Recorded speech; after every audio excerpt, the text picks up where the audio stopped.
Après la sécheresse et les feux de brousse, le réchauffement climatique provoque un nouvel épisode dévastateur en Australie.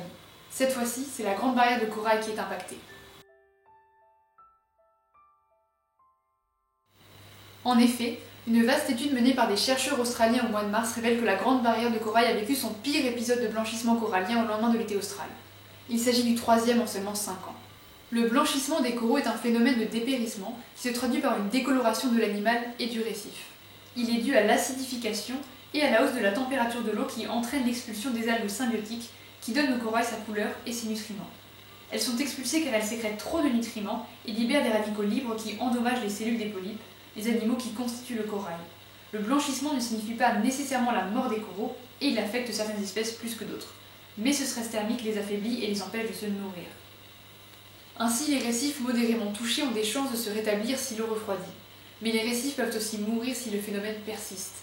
Le premier événement de blanchissement de masse enregistré le long de la Grande Barrière de Corail s'est produit en 1998, alors année la plus chaude jamais enregistrée.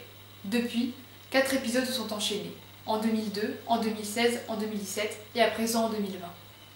L'étude réalisée par voie aérienne se base sur 1036 récifs.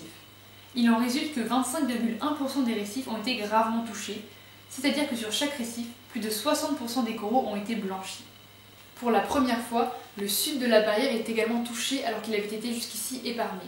La tendance est effrayante. Les événements de blanchissement sont de plus en plus graves et de plus en plus rapprochés. En février, les températures à la surface de la mer ont atteint des niveaux records. C'est donc le réchauffement climatique, en partie causé par la combustion de carburants fossiles comme le charbon, dont l'Australie est le premier exportateur mondial, qui a provoqué le blanchissement des coraux.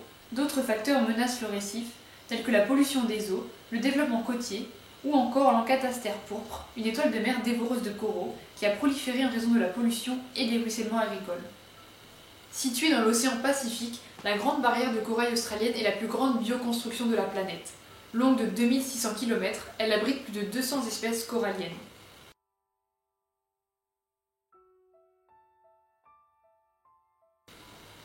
Inscrite depuis 1981 au patrimoine mondial de l'UNESCO, c'est un véritable trésor de biodiversité. Les récifs coralliens ne représentent que 0,2% de la surface des océans, et pourtant ils abritent 30% de la biodiversité marine. Mais le gouvernement australien continue de défendre l'industrie du charbon et le secteur minier. Si rien n'est fait pour réduire à zéro net les émissions mondiales de gaz à effet de serre, afin que la température de la mer se stabilise, les coraux continueront à mourir jusqu'à ce qu'il n'y en ait plus. Il y a urgence.